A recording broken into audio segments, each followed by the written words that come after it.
Fala engenheira, engenheiro. No vídeo de hoje eu vou deixar você preparado para calcular a flecha atuante em uma viga de concreto armado. Meu nome é José de Moura, sou engenheiro civil e especialista em estruturas de concreto armado. E aqui você vai aprender tanto o cálculo do deslocamento de uma viga, a flecha imediata, assim como a flecha diferida, que é aquela que ocorrerá no tempo infinito, que a gente vai definir isso lá no final do vídeo. Assim como também vou apresentar para você os limites de norma e os valores de contraflecha que podemos utilizar.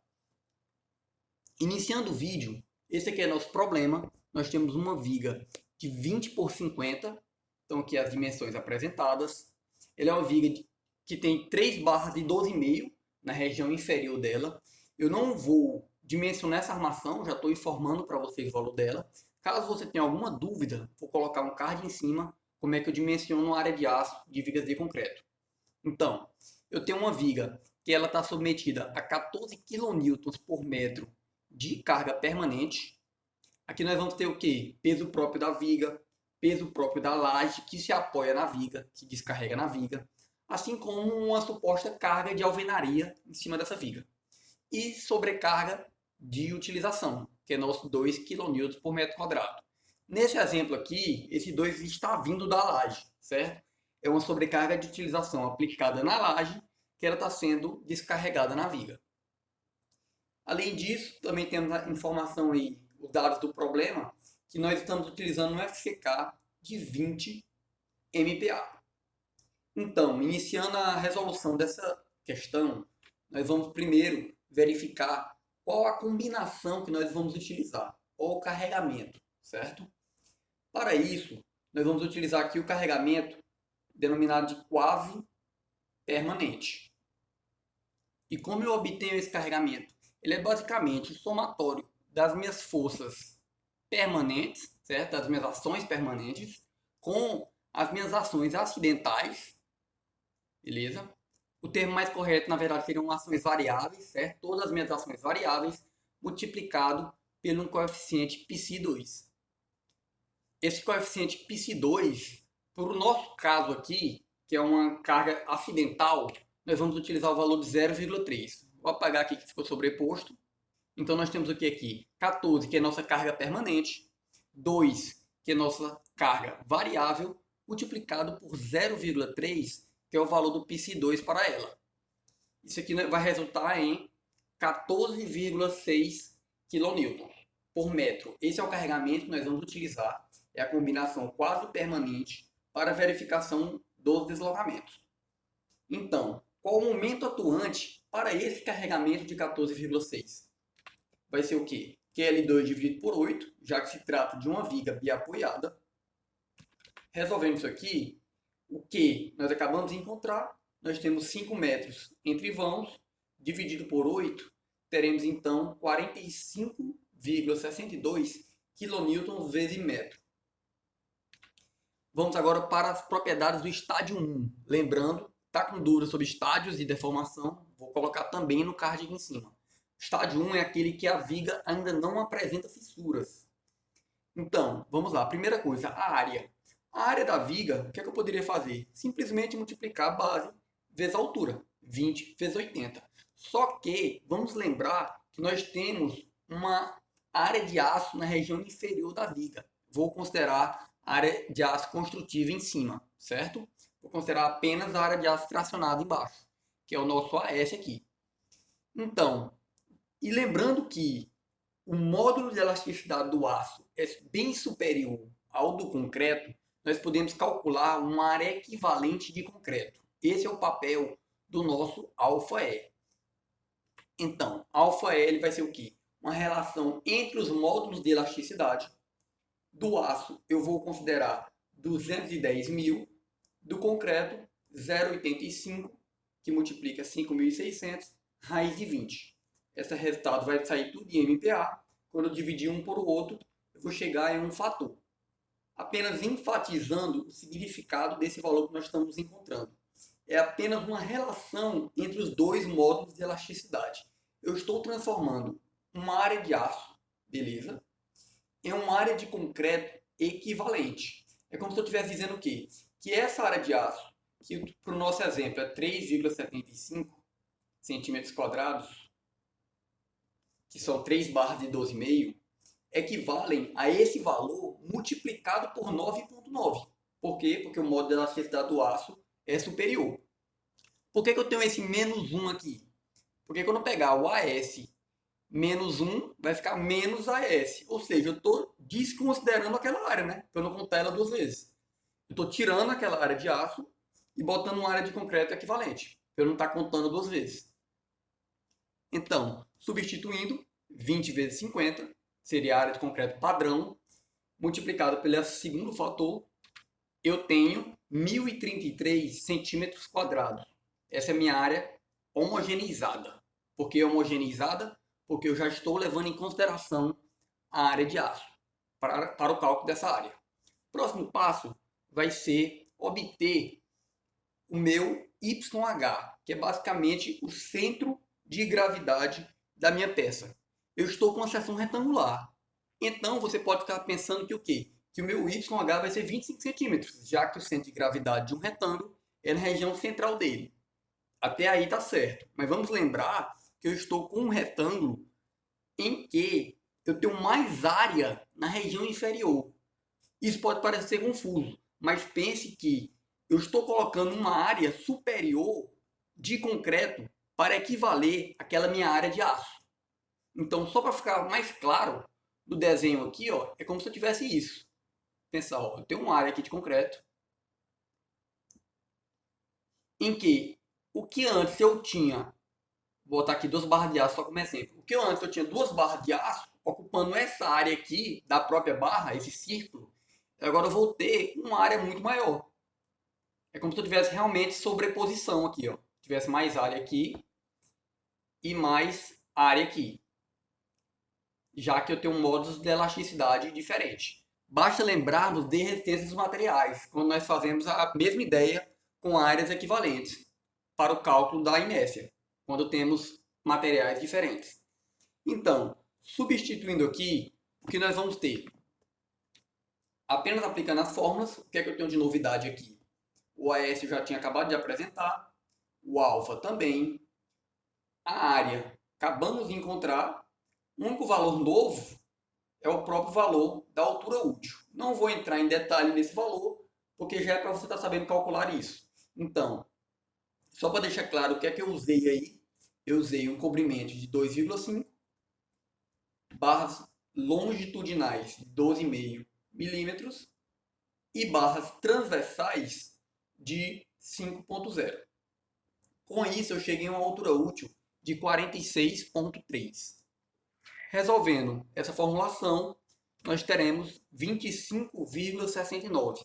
Então, lembra, ó, antes eu teria aqui aplicada em 25 centímetros, seria nosso centro de gravidade, e agora ele desceu um pouco. Por quê? Porque eu tenho mais área de concreto, não na prática. Vamos pensar, pessoal, não é concreto na prática, seria um concreto equivalente, que eu estou substituindo o meu aço, apenas para fazer os meus cálculos. 25,69 é a distância do topo até lá embaixo, até o centro de gravidade. Então, próximo passo, inércia homogeneizada. Mesma coisa, vamos lembrar. Se eu estivesse ignorando o aço, eu podia simplesmente dizer que o quê? Que a inércia do concreto ela é BH3 sobre 12, tudo bem? Que é como a gente aprende lá em resistência dos materiais. Mas no caso, eu também quero levar em consideração a área de aço. Se você ficou com dúvida, eu vou colocar um post embaixo em que eu apresento todas as formulações para você ver com mais calma e estudar posteriormente.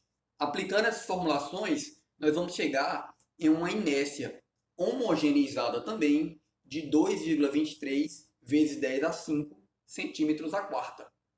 Avançando agora para o momento de fissuração, qual a ideia do momento de fissuração? Seria o momento em que vai se dar a primeira fissura. A partir desse valor, eu não posso mais utilizar a inércia no estágio 1, que foi a que a gente acabou de encontrar. Então, resolvendo aí, nós teremos que FCTM 0,3 FCK elevado a 2/3. Detalhe, que esse FCK tem que entrar em MPa, beleza? Eu tenho que entrar esse valor MPa. E o FCTM também vai sair em MPa, dessa formulação. Essa formulação é retirada da norma 6118. Vou colocar aqui, NBR 6118, você vai encontrar essa formulação. Aplicando aí nossos 20 MPa, eu vou chegar em 2,21 MPa. Dividir por 10, chego em 0,221 kN por centímetro quadrado. Apenas dividindo por 10. Que mais? YT. YT é a distância do centro geométrico que nós já encontramos para a face tracionada. Lembra que nós encontramos o valor oposto, né? Nós encontramos lá de cima até o centro geométrico. O que eu quero é o contrário. O que eu quero agora é do centro geométrico lá para baixo. É o nosso YT. O que eu achei foi o YH. Então, simplesmente fazendo 50 menos o valor encontrado, a gente vai ter o YT, 24,31 centímetros. Aplicando na formulação, nós chegamos em um momento de fissuração de 3.039 kN/centímetro. Só para chamar a atenção, o único valor não comentado é o valor de alfa. Esse valor irá variar de acordo com o formato da minha seção. Como eu tenho uma seção retangular, o nosso alfa vale 1,5. É importante que você confira na norma esses valores de alfa, mas de qualquer forma, na publicação que eu vou colocar embaixo também tem esses valores. Então, momento de fissuração 3.039, momento atuante 4.562. Foi o momento que a gente encontrou lá no começo. Só chamar a atenção, lá estava em kN/metro, aqui eu mudei para centímetro. Como nós temos um momento de fissuração menor do que o atuante, ou seja, o atuante já passou da fissuração, nós não poderemos utilizar essa inércia no estágio 1. Beleza? Não posso usar ela por quê? Porque a seção já está fissurada. Se esse valor fosse ao contrário, né, se o atuante fosse menor do que o de fissuração, praticamente nosso problema estaria resolvido, porque eu já teria encontrado a minha inércia da peça. Então, agora vamos para o estágio 2. Para o estágio 2, inicialmente, eu tenho que calcular a posição da linha neutra para o estágio 2 puro, certo? Lembrando que o estágio 2 puro, a minha viga já está bem fissurada, certo? Então, continuando, eu vou resolver uma equação do segundo grau em que esses são os termos A, B e C. Um detalhe importante aí, pessoal, é que esses valores que eu apresentei até agora, todos, o Y, o I, a área, todos eu já estou desconsiderando o valor BF. Vou fazer um desenho aqui para vocês.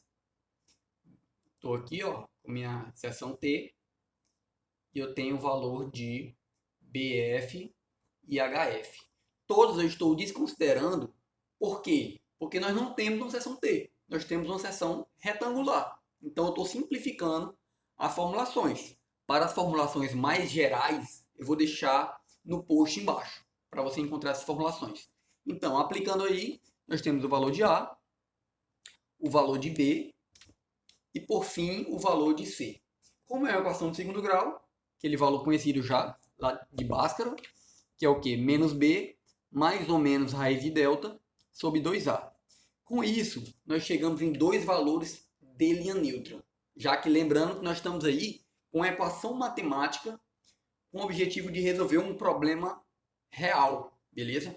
Para matemática, não importa se está negativo, se está positivo, o objetivo da matemática é resolver uma equação com duas raízes, e ela encontrou para a gente duas raízes. Lembrando que sempre que eu tenho a equação de segundo grau, vai me retornar duas raízes. Então aqui nós chegamos em menos 15 e 11. Só que agora, saindo da matemática e pensando no problema prático, nós temos que, na realidade, nós não podemos ter uma linha neutra negativa para uma viga submetida à flexão simples, certo?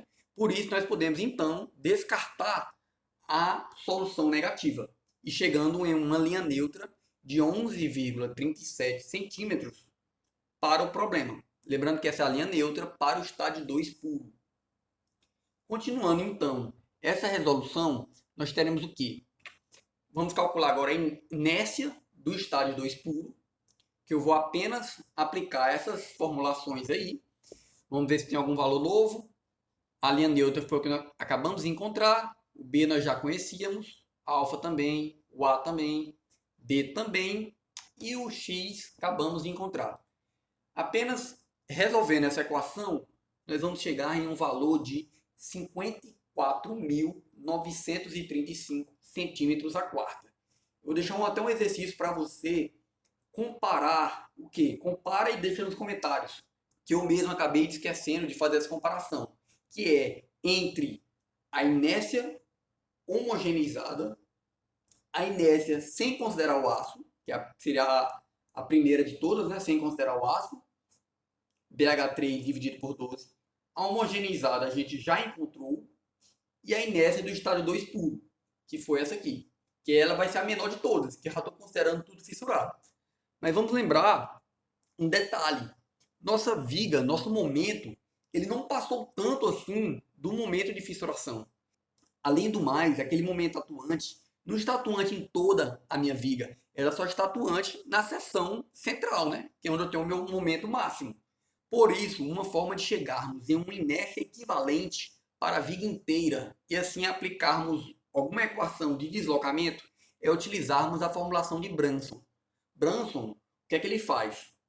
Ele faz uma relação entre o momento de fissuração e o momento atuante, para assim chegar em um valor ponderado da minha inércia.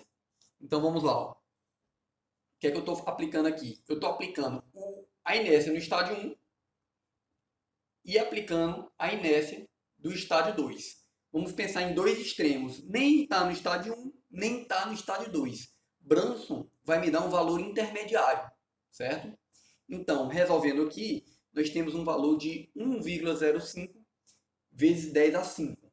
Então, esse será o valor que nós iremos utilizar em nossa viga. Vamos lá. Cálculo da flecha imediata.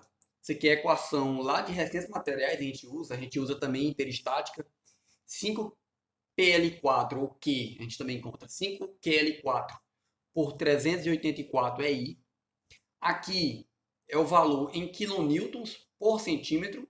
É o mesmo valor que nós encontramos no segundo slide, só que em quilonewtons por metro. Só fiz converter. O L aí, 500 centímetros. O E, a gente já encontrou também. Ele está em quilonewtons por centímetro quadrado. E a inércia está em centímetro a quarta. Tudo está em quilonewton ou centímetro. Então, saímos com um resultado em centímetros. 0,53 centímetros. Esse foi o nosso deslocamento. Só que isso aqui foi um deslocamento imediato, sem considerar a fluência. Só quero chamar a atenção para um detalhe. Só como um exercício, você refazer essa formulação aqui. Quem refizer, coloca nos comentários. Só quero que faça uma alteração, só para a gente fazer essa comparação.